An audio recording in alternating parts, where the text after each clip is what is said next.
Good evening. My name is Bruce Montgomery, and you're joining on this edition of Technology Access Television. Happy New Year and Happy New You.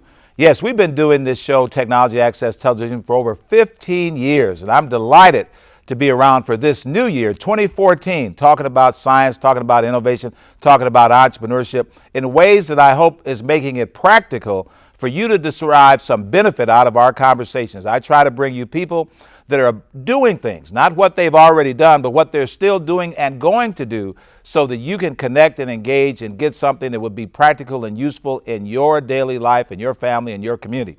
And of course, I believe and am a great evangelist for technology adoption and inclusion, believing when I started this show these many years ago, the idea of computers and software and everything, people thought that was a strange conversation to be having. Now, they're in your shirt pocket. You know, your mobile phone is a computer. They're everywhere.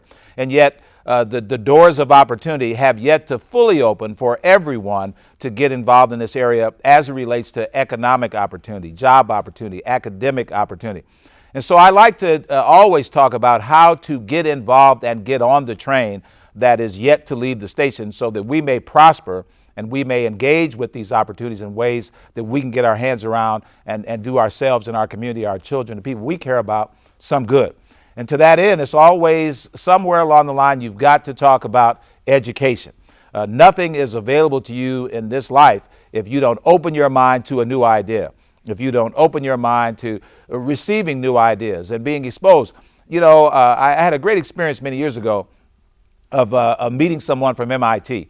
And he told me a story. He said, you know, when I graduated from MIT, none of this stuff was around that's around today. So you may be all impressed that I have a doctorate or something from MIT, but you know, that was in the 60s, that was in the 70s. It's a whole new ball game. And it's all about lifelong learning. Whatever your pedigree is, it's what have you done for me lately to put your arms around these new opportunities. And so today, the folks that I'm meeting with and we're going to talk to here today are people who are committed to making science, technology, engineering, and math education available to people without any kind of strings attached. Anyone who recognizes the value of this high-powered opportunity to be involved as an innovator, as a critical thinker. That should be a part of all education, not just people that are going to a technical school per se. And they're doing that with this organization called Concept Schools. ConceptSchools.org was designed and developed from the ground up to be a difference maker in making the practical availability of STEM education available to students throughout this city and actually throughout this country. And I'm delighted that they've been able to, two individuals that I know are here today to engage us in a lively conversation about what Concept Schools is currently doing in Chicago and what they plan on doing in Chicago in this year and years to come. My guest today is Regina Armour, who is the Director of Academic Activity and Community Outreach and Engagement. Regina, thank you for joining me. And Salim Yukan, who is the Vice President of this organization and was a former principal in one of the Concept Schools. Is that right? Yes, Bruce. And we want to thank you on behalf of our organization and our students for inviting us to your program. We are delighted to be here and delighted to talk about a very important topic. Okay. Like you said, the STEM. Now, STEM is a buzzword that has caught a fire here in the last couple of years, and you hear people, everybody throws around that term, but I want to break that down a little bit. When you say STEM, and we know it's an acronym for science, technology, engineering, and math, but break that down a little bit. What does that really mean in terms of an academic experience at the elementary school level or the high school level? I mean, I think by training, I'm a biology teacher, so I studied science, you know, and it's all about the scientific method, you know, ingraining the scientific method and that approach in your students. So they don't have to be a scientist, but once they have that skill, they're going to use that for anything else that they do in life. It could be business, it could be, technology. So ingraining, how I can gain knowledge and use that knowledge to solve problems, how I can, produce hypotheses and then try things, and in order to solve the problems that I am dealing with. So ingraining that attitude and skills in your students. Second thing, I think it's all about making it related to the outside world, because when you look at the outside world, STEM is the future. Even I'm going to quote President Obama on that. He says the future of our country depends on how we educate our kids, especially in science, technology, engineering, and math. So once you make that relation to the outside world, so regardless of what the student learn in the classroom, they're going to see that, okay, this is about technology, this is about science, this is about engineering, building things, innovation, entrepreneurship that you talked about. Now, Regina, you come from a family of great educators, and you're a career educator. You probably have a lot of deep opinions about all of a sudden the popularity, but you, of course, know that critical thinking and problem solving is supposed to be a part of a good academic curriculum anyway. So is STEM doing anything special or different now that everybody recognizes this is in fact so critical? Well, I think it has gained a broader audience, because I've read about STEM, just keeping up with the research literature over 10 years ago, and I knew it was a nationwide focus. But now I'm glad to be a part of a body of work where we're actually going into historically under-resourced communities where students don't have access to this type of curriculum. I've actually had the opportunity to teach in a suburban school district where this is kind of the norm, but not in the communities that I have been brought up in and have been used to teaching in. And so that's why this is so exciting, is because now kids who wouldn't ordinarily have any access to this now are being immersed from, like you said, from kindergarten all the way through 12th grade. So what does the curriculum look like if somebody were to say, okay, let's peel back the early years of education? So we look at kindergarten, first grade, second grade, third grade. What's different about a STEM-oriented curriculum during those years that would say you're starting to plant the seeds for critical thinking, for scientific method, for understanding of the principles that are laying the foundation for what's going to come for the rest of their lives? Sure, but before that, I want to piggyback on what Regina said. I think STEM has always been important in our country here, but the reason it's getting traction in the recent years because we are falling behind in those areas. But America has always been the leader in science, technology, engineering, and math. Only until recent years we are falling behind, and that is tied to the K through 12 education. Students not getting a strong K through 12 education so they could go into those fields and be successful in those fields. Even it's at the level that our national security is at risk. No question about it. That we cannot find our own engineers and technology people that we have to hire from all over the world. Well, and to Regina's point, unless we start to do a job with a diverse audience, women are so critical. Most educators recognize that, and it was certainly true. I remember growing up, the young women were always good at math and science.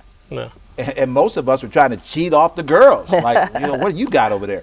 Trying to work on our different projects. And so what happens, though, is at a certain point in time, the way the game is played in schools, it discourages girls from continuing with those kinds of disciplines. And the same thing is true when it comes to minority students, that many times the opportunities that exist in urban areas don't allow them to continue studies that might focus on some of these things. So America has not done a good job of making a equal high quality scientific and engineering education available to all of its students. And now, because what's happening is students come from all over the world to go to these great schools. and they used to stay here. So when they would come from India, when they would come from Japan, when they would come from Korea, they would go to these great schools, and then they would stay here and work for GE or Boeing or McDonald's, Douglas, whoever. Well, now they come from these places Yes. and go back home, Yes. because the opportunities may be greater in their country of origin. And so when you go to at the college level, and you look at who's enrolling in these biology and science and these kinds of areas, a lot of times you see a lack of Americans of whatever color participating. And so that's why it's so important that we level the playing field early so that people can actually compete. Because like you say, when they're going to these higher ed schools, they're competing on a world stage. Absolutely. When they go to a Purdue, a U of I, a U of Chicago, Northwestern, what have you. But yes, you want to make and a they point. also compete with the best of the best from these countries. That's I mean, correct. you've seen the statistics. India has more gifted students than the total number of students we have in school. Yeah, when you have a billion, billion two Yeah. people, it's not so, hard to have a whole So lot our of kids are anyway. competing with Yes. the biggest gifted students in those countries. But what you just said, I think, is tied to what we do in school in terms of the curriculum or in terms of the culture that will, counterattack that problem. So what we do, we start exposing students to technology and science and math early on. So our kindergarten students, for instance, everybody does a science project. And then they work on it with their teachers, with their parents, and they present it to judges who come to school, volunteers from outside, not to their teachers, but other professionals coming to the school, and they start presenting, they start problem solving early on in kindergarten, and then they start learning those technological skills early on. They have separate computer classes and technology classes that are taught by experts. And this is first, second, third This grade? is like I'm talking about kindergarten. Okay. Kindergarten students doing science experiments and explaining, presenting that to the judges. Now is this a private fee-based school, or is this a public school where students, just like they're going to any other public schools, can walk in the front door, take classes, and their parents don't have to write a bunch of checks? This is a non-selective public school. Okay. It's a public charter school. It's open to any student who's interested or any parent All right. who's interested in coming to our schools. But the point I want to make is, I think it's more than the curriculum. I think it's more culture Yes. than the curriculum. For instance, I'm going to give you an example. We opened a new school in Chicago in McKinney Park area, and so the school has been around for only 4 months, but the school has an all-girl robotics team. And these girls are like celebrities in the school, Okay. because there's so much recognition and celebration of As there well there should be. Yeah. Right. So that is the culture in the school, promoting success, promoting being smart is the coolest thing you can you can be in the school. Involving in robotics and winning an award in the science fair is the best credit you can get. So building that culture in the school that promotes going into STEM fields, building that culture that promotes being smart and successful. I think that has a lot to do with that, as equally as the curriculum. I would agree 100%. And sitting here listening to you, I think there was a great movie several years ago. It was called Stand and Deliver. And it was about, I think, Jaime Escalante, Yeah. who was this teacher, a math teacher, who took inner city students and developed them to the highest level of math excellence.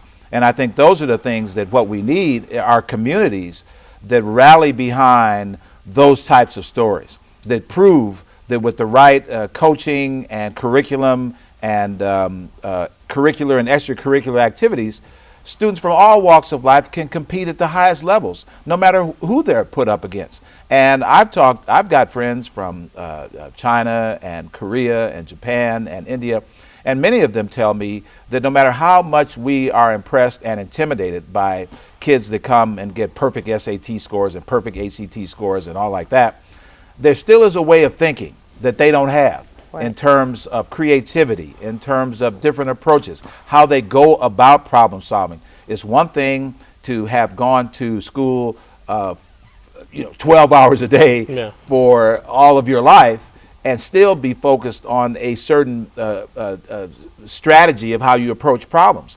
But it's another thing to think out of the box, to be creative, to think on your feet, to think in multiple dimensions, to have a different way of looking at skill sets. So we don't have to be overly intimidated that we just don't have to stand a chance. We have to bring more people into the experience and allow girls and minorities and African Americans, Hispanics, people of all types to come together and learn how to work together. Yes. And so that's what's so wonderful about the robotics activity is that, like you mentioned, teams competing and being successful in those arenas. And that, you know, tapping into such skills in students has nothing to do with, you know, their color, That's right. their economic status. It's just exposing students to those opportunities. The same team that I mentioned, we have 3 schools in the city of Chicago. So one of them is Chicago Math and Science Academy up north in Rogers Park. Okay. It was the school that I was the principal of, and it was founded in 2004. For the last 2 years, the school has been hosting a regional FTC, which is a robotics competition. It was the first time this competition was being held in the city. In the city, period. In the city, period. And not in Schaumburg and not in out in the suburbs somewhere. And then, so the same students, same all-girls robotic team, and some of them are, you know, Latina girls, and their parents barely speak some English. But they were competing with teams from Latin school, teams from Barrington High, you know, high school. And they held their own. And they held their own, and they got the best rookie team award. So how many students attend your school on the north side? We have 600 students. It's a 6th through 12th school. Okay. 600 students. There are about another 800 students. And most on of the those waiting students list. come from how large a territory? About 80%, 85% come from the immediate Rogers Park community. Okay. But we do have students coming from all the way from South Side. Okay, and then the school in McKinley Park, what's the name of that school? It's called Horizon Science Academy, McKinley Park, and we opened 2 schools this year. So HSA McKinley Park, we call it HSA. It's a K through 8th school, serves 220 students, but it's going to be a K through 12 school. So eventually. it's a K through 8 school now. And you say you have 2 schools in McKinley Park? 1 school in McKinley Park, one school in North Austin. In North Austin. Yeah, And is that operating now? Yes, it's a K through 5 school. A K through 5 school. And how many students are in that now? 280 students. And then you add a year? We add 1 grade each year to Okay. become a K through 12 campus gradually. So within 5 years, this school will have 730 students in K through 12 on a campus. So this is a school where if a family lives in the community and stays in that community, that their child could go from kindergarten all the way through the 12th grade. Yep. Yes. Now, is that unusual in Chicago? I don't know about a lot of schools where somebody could go from kindergarten to high school. That sounds kind of new. I don't know if it's new, but I think that it comes as a great relief to families. Okay. Because now they don't have to say, well, okay, now I need to find a middle school, and is the school going to have the same rigor? Is it going to have the same culture? Or now I have to find a high school. What's going to happen then? And the student has to make that leap from one culture to another, and a lot of times, sometimes the schools don't match. Okay. And in the STEM, while STEM is important and rigor is important, like Celine was saying, you have to have that culture that supports the learning of that. Because if students don't think of themselves as academics or think of themselves as scholarly, then you can have all the rigor you want, they won't respond. Well, you're exactly right. And also, there has to be a certain skill set with the faculty that creates this. And so, again, it's important. We've seen a lot of different things happening with who is teaching these days.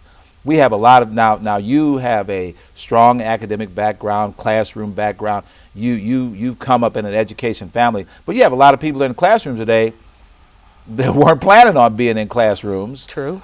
Maybe did not take, this, but now they find themselves because of this program or that program to all of a sudden now they're in a education setting. What are you guys doing to make sure that you have the right talent in the classroom that wants to be in the classroom, not for just 5 minutes or a year or 2 years so they can meet an obligation, but are really passionate and committed to bringing this kind of skill out of these students and staying with students as long as your schools are able to stay with the students?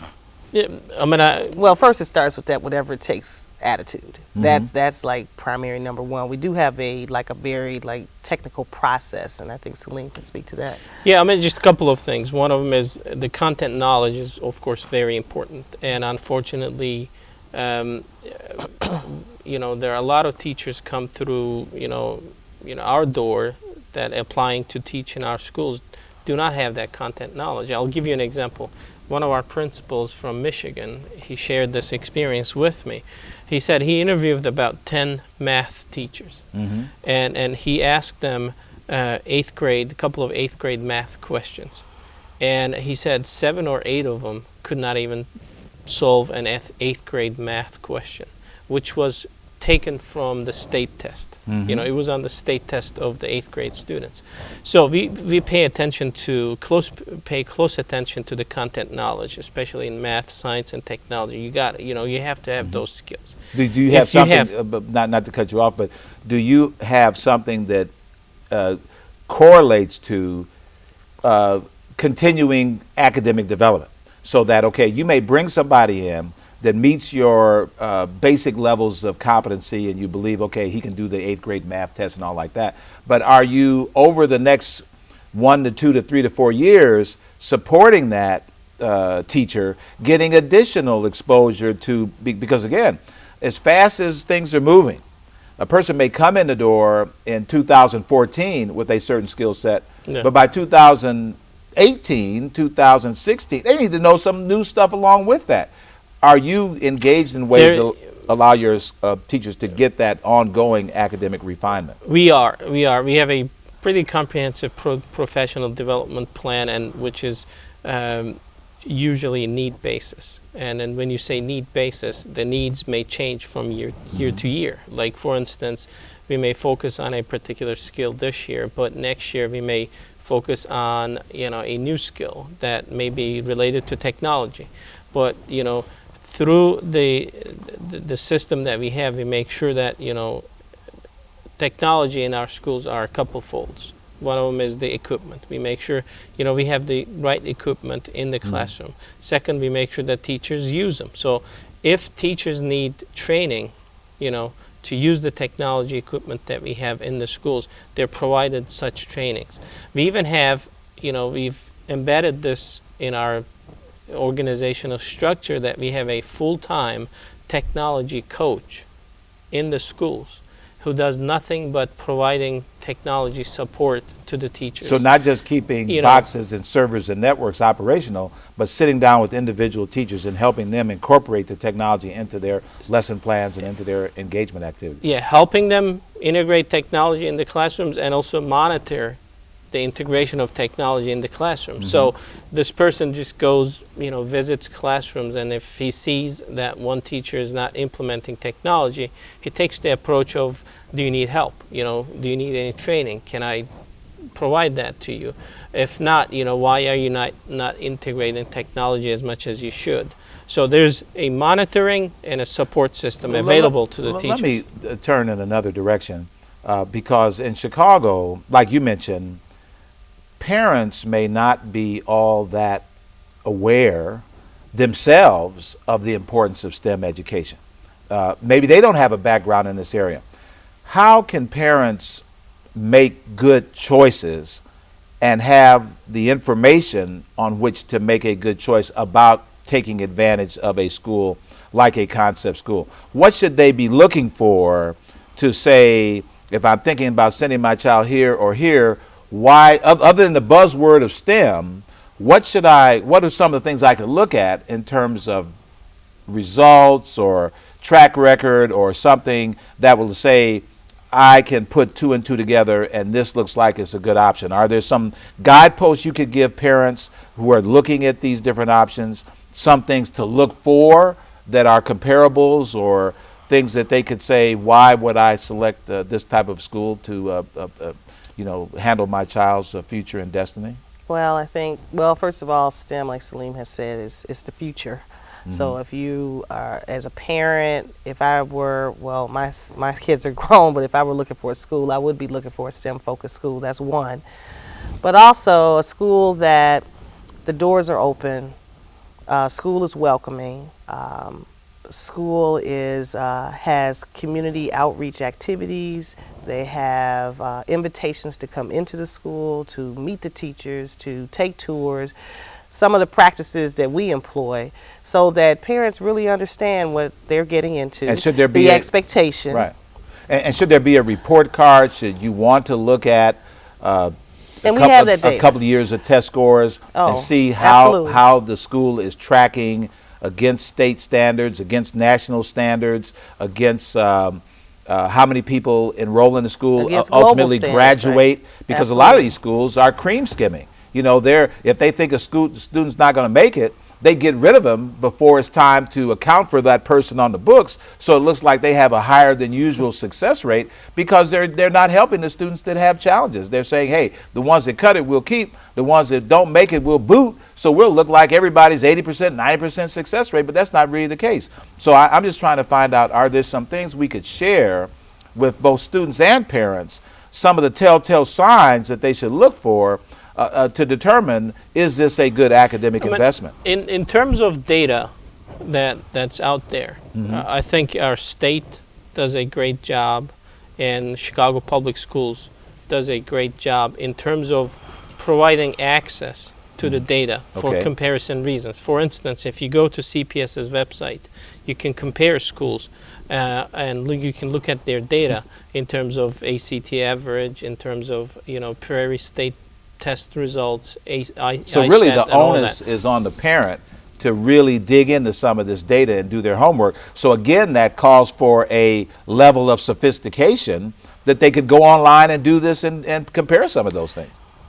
It is, to a certain extent, it is on the parents. But schools like us, we spend so much time in the community, informational meetings, organizing, different activities to be able to reach out to everybody in the community and inform them, answer their questions about, what's going on, what type of school this is. So that helps the parents tremendously.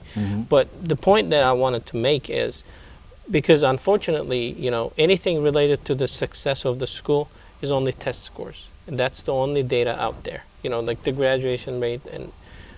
And they don't really picture, the school, what else goes on in the Right, school. right, I mean, right. I've had students myself when I was a teacher and when I was a principal, and we still have those students. They may be in the robotics team. They may be the best child in the robotics team, but they may not be a good test taker. Right. So their test results may not be at par with what they're able to do with their hands and how creative they are in designing things. So I think, we need, parents probably, they need to go visit the school. They need to see what's going on in the school. Now let's talk about it in the short time that we have left. Concept schools, currently, like you say, you have a school on the north side in Rogers Park. You have two in McKinley Park. And are you planning more schools here in the Chicago area? Yes, we are. We are working with CPS, Chicago Public Schools, to open 2 more charter schools in the city. One of them it will be in the greater Chatham area, and the other one is going to be in the Chicago Lawn area. And Regina, I would ask you, are you guys looking to create relationships with employers, with institutions of higher education? Absolutely. So that this becomes a Absolutely. collective. No one group can handle this by themselves, but they need to be a part of that kind of experience. So is that the kind of thing you're doing, reaching out to industry, to higher education, to community-based organizations to be a part of this experience? Yes, it's parents, it's community residents, it's organizations that support this learning, it is higher education, it's business community, it's everyone to form that web of support and collective, like you said. Well, I would encourage you watching this show today to do some of your own research. You can start certainly by going to conceptschools.org and seeing what these folks are talking about from their perspective. But more importantly, everyone in the community needs to take a role in academic achievement and outcomes. You may not have a child in the game, but if you're a startup, if you're an investor, if you're a grandparent, if you're an employer, the only way we're going to get the kind of